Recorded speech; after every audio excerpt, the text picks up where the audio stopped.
ಕರಾವಳಿ ಜಿಲ್ಲೆಗಳಾದ ದಕ್ಷಿಣ ಕನ್ನಡ, ಉಡುಪಿ, ಉತ್ತರ ಕನ್ನಡ ಅಭಿವೃದ್ಧಿ ಮಾಡುವ ನೆಪದಲ್ಲಿ ಈ ಮೊದಲಿದ್ದ ಕರಾವಳಿ ಅಭಿವೃದ್ಧಿ ಪ್ರಾಧಿಕಾರದ ಹೆಸರನ್ನು ಸ್ವಲ್ಪ ಬದಲಾಯಿಸಿ ಕರಾವಳಿ ಅಭಿವೃದ್ಧಿ ಮಂಡಳಿ ಎಂದು ಮರುನಾಮಕರಣ ಮಾಡಲಾಗಿದೆ. ಈ ಮಂಡಳಿಗೊಂದು ಅಧ್ಯಕ್ಷರು ನೇಮಿಸಿ ಅದಕ್ಕೆ 19 ಶಾಸಕರು ಹಾಗೂ 2 MLCಗಳನ್ನು ಸದಸ್ಯರನ್ನಾಗಿ ಮಾಡಲಾಗಿದೆ. ಪ್ರಾಧಿಕಾರವನ್ನು ಮಂಡಳಿ ಎಂದು ಬದಲಾವಣೆಗೊಳಿಸಿ 2 ವರ್ಷ ಆಗುತ್ತಾ ಬಂದರೂ ಅದಕ್ಕೆ ಬೇಕಾದ ಅನುದಾನ, ಅಧಿಕಾರ ಯಾವುದನ್ನು ಕೊಡದ ಸರ್ಕಾರ ಮಂಡಳಿಯನ್ನು ಮೂಲೆಗುಂಪು ಮಾಡಿದೆ ಎಂಬ ಪ್ರಶ್ನೆ ಮೂಡುವಂತೆ ಮಾಡಿದೆ. ಈ ಮೊದಲಿದ್ದ ಕರಾವಳಿ ಅಭಿವೃದ್ಧಿ ಪ್ರಾಧಿಕಾರದ ಅಧಿಕಾರಿಗಳನ್ನೇ ಅಭಿವೃದ್ಧಿ ಮಂಡಳಿಗೆ ಬಳಸಿಕೊಳ್ಳಲಾಗಿದೆ. ಈ ಮಂಡಳಿಯ ಅಡಿಯಲ್ಲಿ ಕರಾವಳಿ ಭಾಗದ ಅಭಿವೃದ್ಧಿ ಕಾರ್ಯಗಳನ್ನು ನಡೆಸಲು ಯೋಜನೆ ರೂಪಿಸಲಾಗಿದೆ. ಈ ಬಾರಿ ಕೇವಲ 10 ಕೋಟಿ ರು ಅನುದಾನವನ್ನು ಮಾತ್ರ ಮಂಡಳಿಗೆ ಕೊಡಲಾಗಿದ್ದು 320 ಕಿಲೋಮೀಟರ್ ವ್ಯಾಪ್ತಿಯ ಕರಾವಳಿಗೆ ಈ ಅನುದಾನ ಅರೆಕಾಸಿನ ಮಜ್ಜಿಗೆ ಕೊಟ್ಟಂತಾಗಿದೆ.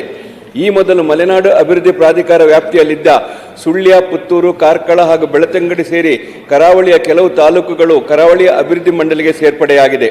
ಅಲ್ಲದೆ ನ್ಯಾಯಾಂಗ, ಜಿಲ್ಲಾ ಪಂಚಾಯಿತಿ ಹಾಗೂ ಗೃಹ ಮತ್ತು ಪೊಲೀಸ್ ಇಲಾಖೆ ಹೊರತುಪಡಿಸಿ ಉಳಿದೆಲ್ಲ ಇಲಾಖೆಗಳು ಅಭಿವೃದ್ಧಿ ಕಾರ್ಯಗಳು ಈ ಮಂಡಳಿ ಅಡಿಯಲ್ಲಿ ಆಗಬೇಕಾಗಿದೆ. ಮುಂದಿನ ಬಜೆಟಿನಲ್ಲಿ ಕನಿಷ್ಠ 250 ಕೋಟಿ ರೂಪಾಯಿ ಮೀಸಲಿಡುವಂತೆ ಈಗಾಗಲೇ ಕರಾವಳಿ ಅಭಿವೃದ್ಧಿ ಮಂಡಳಿಯ ನಿಯೋಗವು ಮಾನ್ಯ ಮುಖ್ಯಮಂತ್ರಿಗಳಿಗೆ ಮನವಿ ಸಲ್ಲಿಸಿದೆ. ಆದುದರಿಂದ ಕರಾವಳಿ ಪ್ರದೇಶದ ಸಮಗ್ರ ಅಭಿವೃದ್ಧಿಯ ಹಿತದೃಷ್ಟಿಯಿಂದ ಈ ಹಿಂದಿನ ಘೋಷಣೆಯಂತೆ ಹೆಚ್ಚಿನ ಅನುದಾನವನ್ನು ಒದಗಿಸಬೇಕಾಗಿ ಈ ಮೂಲಕ ಮಾನ್ಯ ಮುಖ್ಯಮಂತ್ರಿಗಳನ್ನು ಶೂನ್ಯ ವೇಳೆಯಲ್ಲಿ ಒತ್ತಾಯಿಸುತ್ತಿದ್ದೇನೆ.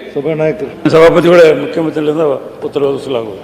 ನಮ್ಮ ಕಾರ್ಯಕ್ರಮಗಳನ್ನು ನೀವು ನೋಡ್ತಾ ಇದ್ರೆ ನಮ್ಮ ಚಾನೆಲ್ ಅನ್ನ ಸಬ್ಸ್ಕ್ರೈಬ್ ಮಾಡಿ, ಪಕ್ಕದ ಬೆಲ್ ಐಕನ್ ಒತ್ತಿ ನಮ್ಮನ್ನ ಬೆಂಬಲಿಸಿ.